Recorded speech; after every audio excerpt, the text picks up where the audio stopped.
Good morning. Good morning, colleagues. My name is Namataga Dendani, HOD in ICT Campus.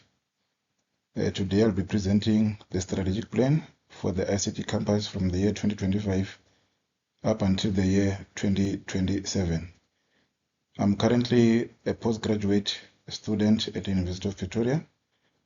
This presentation is one of the tasks. The mission for the college, Central Johannesburg College, is to be a public TVET college of choice, and the mission is to lead the students to employment and entrepreneurship opportunities that contribute to economic development through responsive education and training. Our values is quality, teamwork, integrity, respect, accountability, and professionalism. Let me first go and explain the context and the strategic alignment of this strategy. This strategy is going to focus or is aligned with the national objectives of the Department of Higher Education and the country as a whole, as per the policies or as per strategic plan and goals 2030.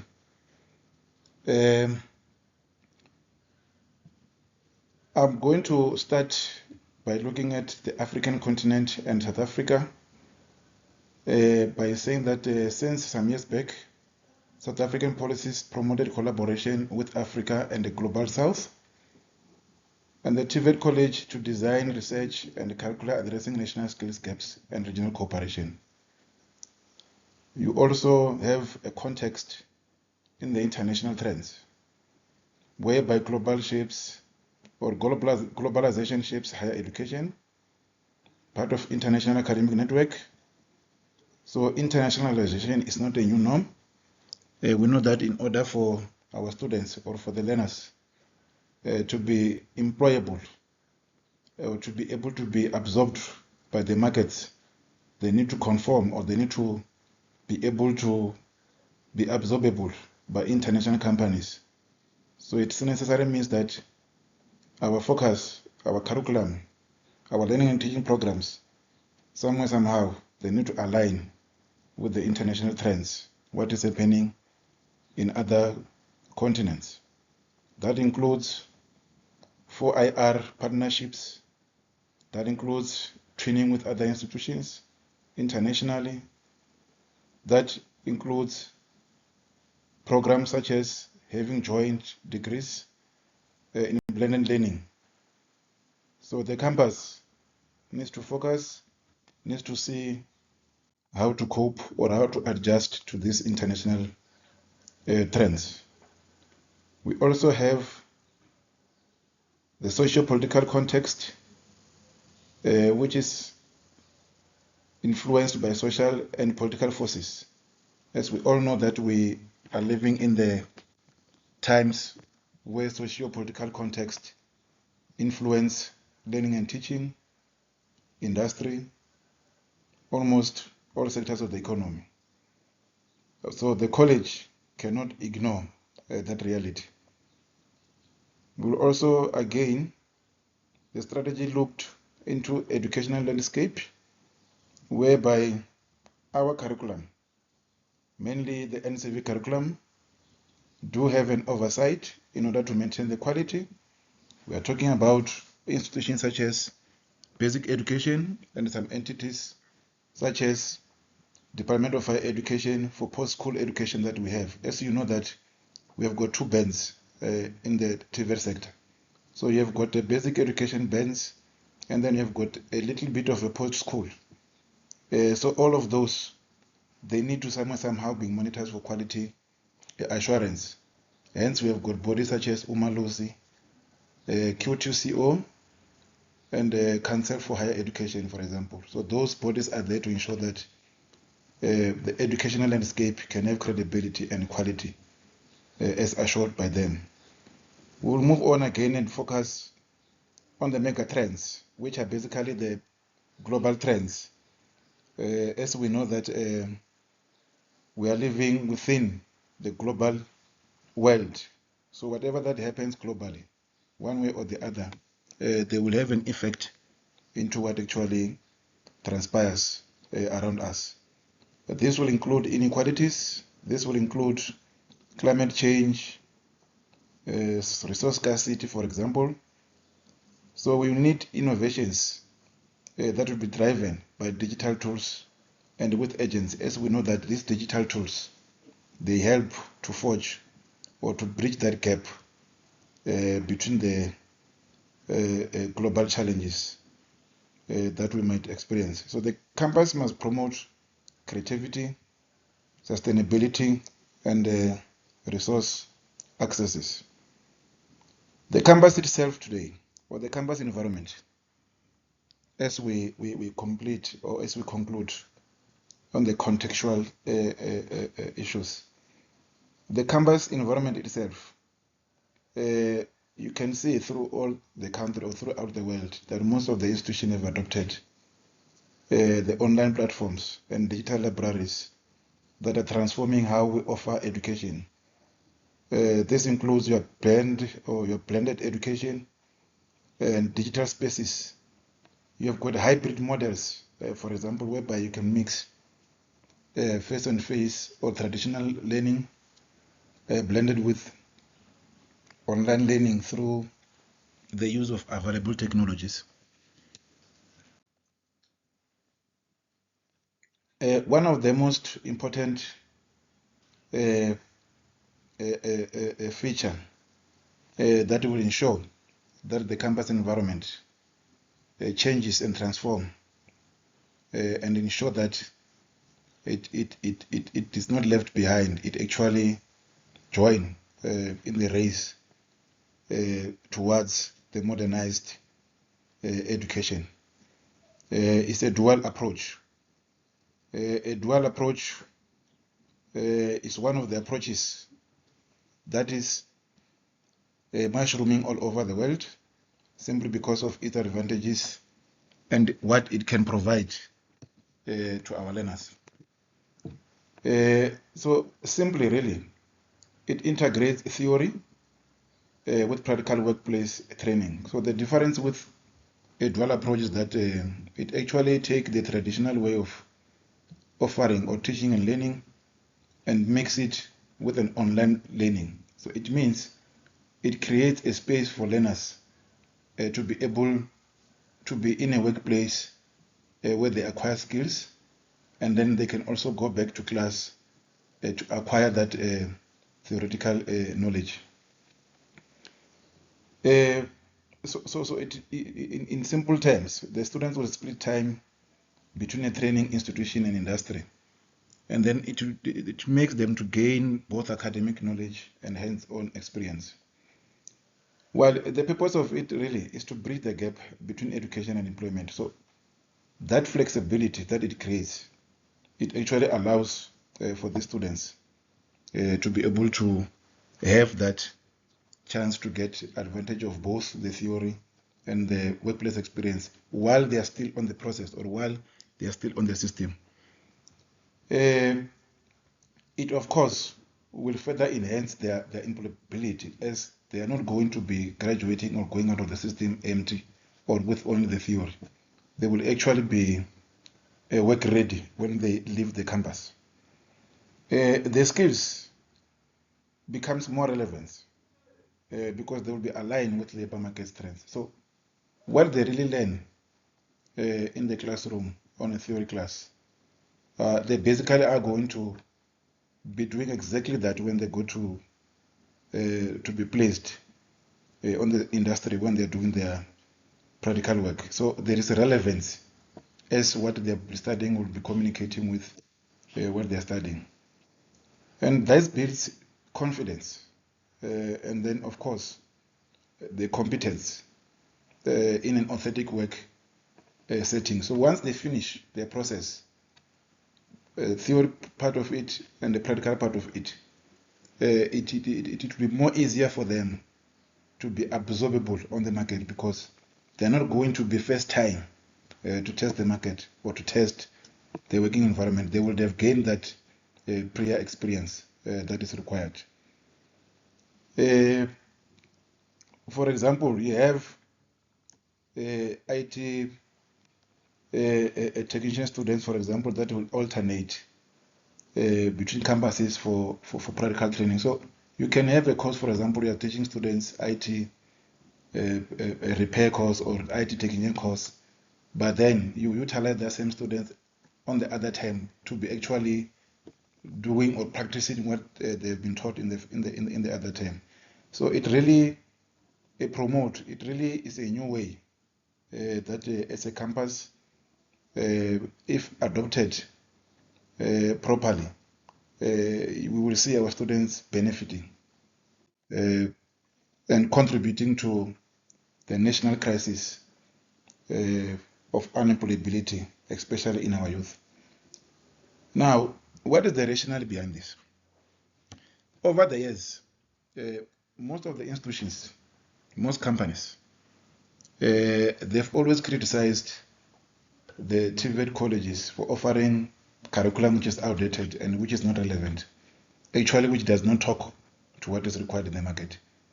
So this strategy really is to say, how do we respond as a campus within the college, but how do we respond? Because our campus is specifically focused on a specific area, which is ICT. Then how do we ensure that this campus does not continue to offer courses which does not respond to the market? Because that really, it wastes time for our learners. It actually wastes resources. It actually contributes to the higher number of unemployed youth who will have certificates, who will have degrees, who will have qualifications, but then irrelevant ones. It's not what the market needs. So the strategy seeks to address that, to ensure that we don't have students who are underprepared due to lack of industry exposure, due to outdated curriculum, due to a theory or learning tools which are not synchronized to what is there in the market. So in our case, we cannot be teaching technology which are outdated, because in ICT, every year there is an improvement, every year there's an invention, every year things are changing. So that means that really we have to run after all those changes. And sometimes be innovative to say, how best can these students be given that knowledge that is required on the market, especially when we look in the natural evolution of ICT. Now, what are our smart objectives? In planning or in a strategic planning, we need to have smart objectives. In other words, we need to have a targeted objective to what is it that we want to achieve over a period of time, or on that time of implementation of this particular strategy. In this case, we have got specific, which talks about in our current strategy plan or in our implementation, we will be adopting the QCTO courses or qualifications. These are occupational courses which are basically aligned to the industry. These are newer offerings that really includes or encompass a theory with work-based learning, and of course a blended learning or dual learning. So all this is possible through these occupational courses. So we are, the college or the campus, it is going to implement these qualifications.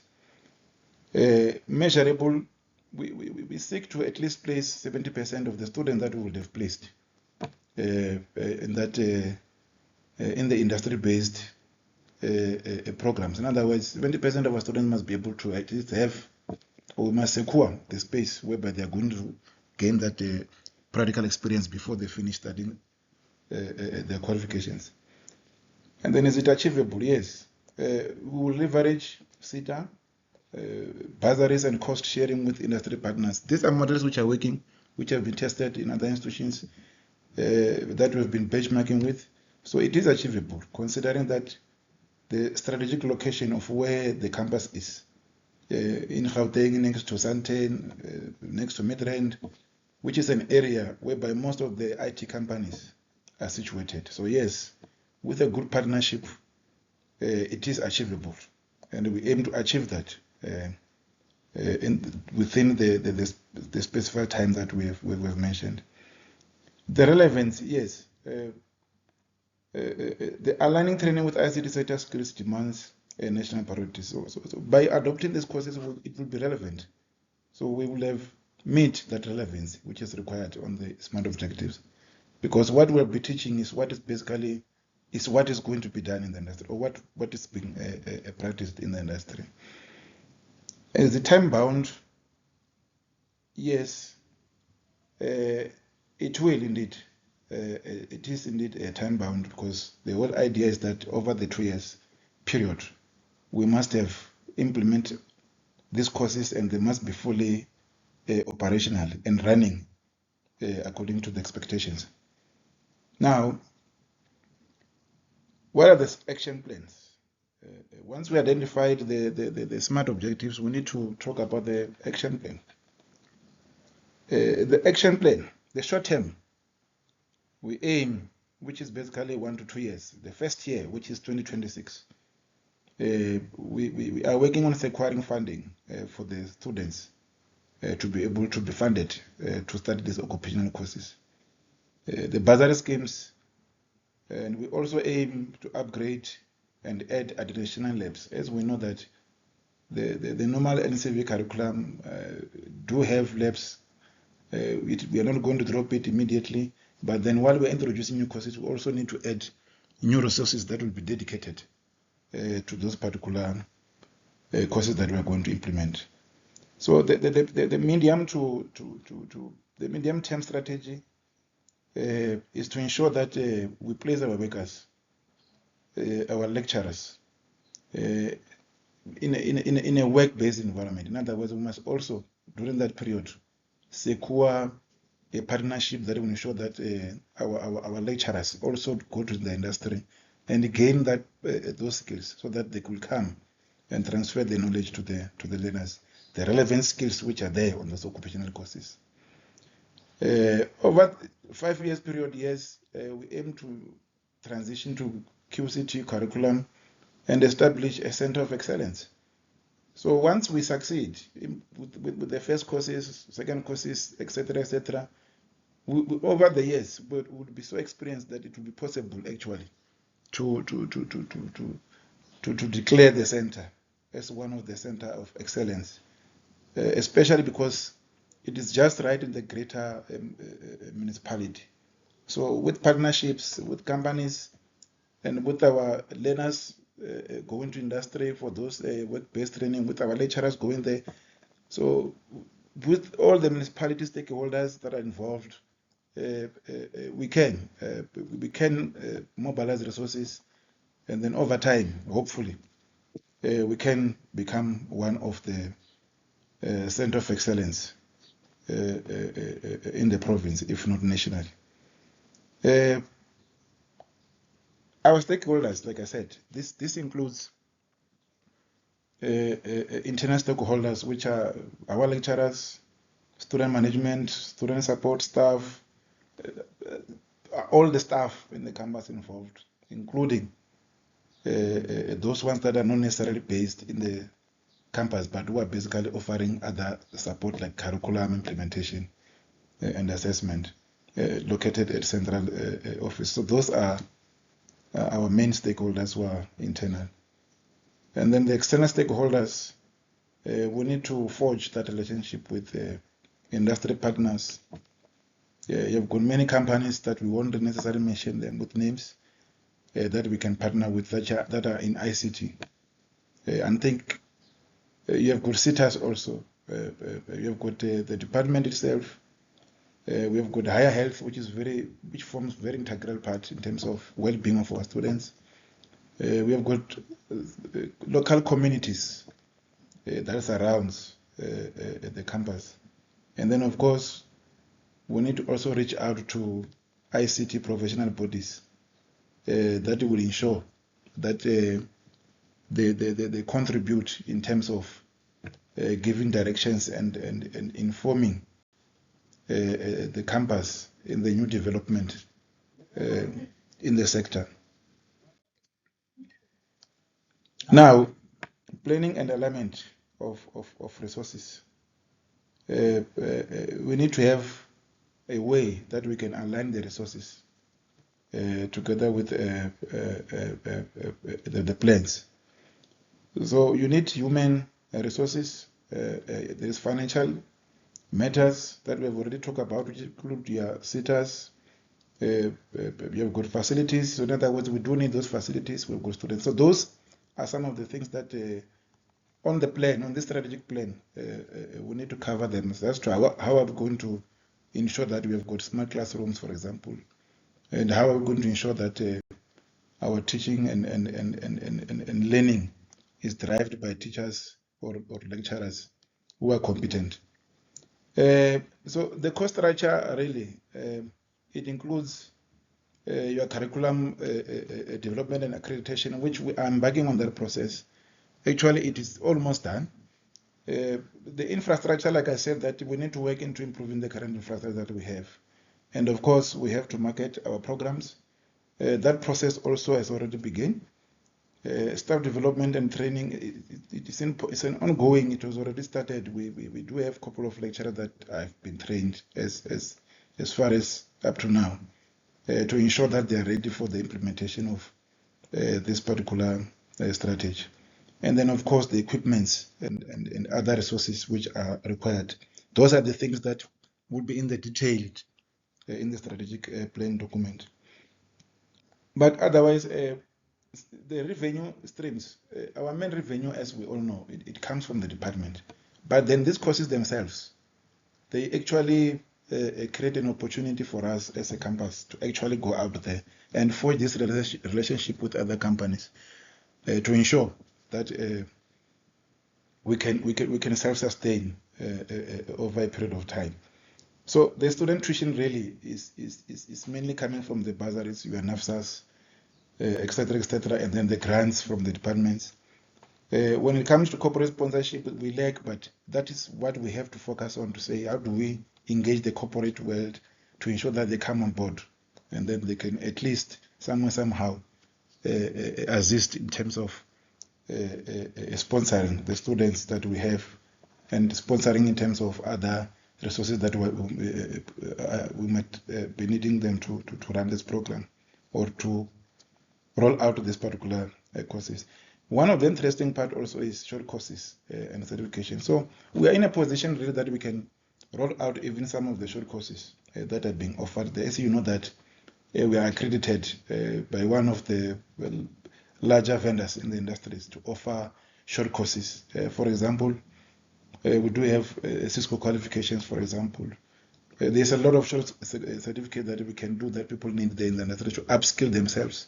They don't need to be full-time students. They can just come for a month or two, then upgrade whatever that they have, then they get those qualifications. You have got your Huawei, for example, they also do the same. They've got very much a large pool of courses like your artificial intelligence, your cyber security, for example. So those are the courses that we can use them as one of the fundraising opportunities that we can avail. But once everything is in place and then we've got proper resources, that itself will assist into making sure that the campus is resourceful. And then you've got, if you look at our business model canvas, though we have mentioned a lot of other stuff, but that is basically going to be the model that we're going to adopt. You can see the partners that we did discuss about. You can see the key activities that we need to be doing that we've looked into in this particular strategy. You can see the key resources there that we've mentioned that we need, including your qualification of staff and technology partnerships. We have got value proposition there that you can see that it's indeed going to have skilled graduates that are ready or work ready once these programs roll out. channels, for example, that you can see that we've mentioned, the school partnership, and the industry communication. You can see we talk about the customer segments, we talked about the cost structure, and then we did touch about the revenue in terms of how are we going to ensure that we can sustain over a period of time. And then really our end goals is really to transition from NCV to KCTO or simple occupational program. So that transition, once we succeed with that transition, then we will say that the strategy or our strategic goal has been achieved. Of course, we want to enhance employability of graduate. We need to have stronger industry partnership. We need to produce students who are work ready. The campus need to be responsive. It must embrace international trends and the realities of socio-political realities that is unavoidable. And we also need to adopt to global mega trends of relevance, those trends that are happening. We need to also adapt. If the world is talking about AI, if the world is talking about fifth industrial revolution, we need to adapt. We need to tap into that those mega trends as they are relevant to our sector.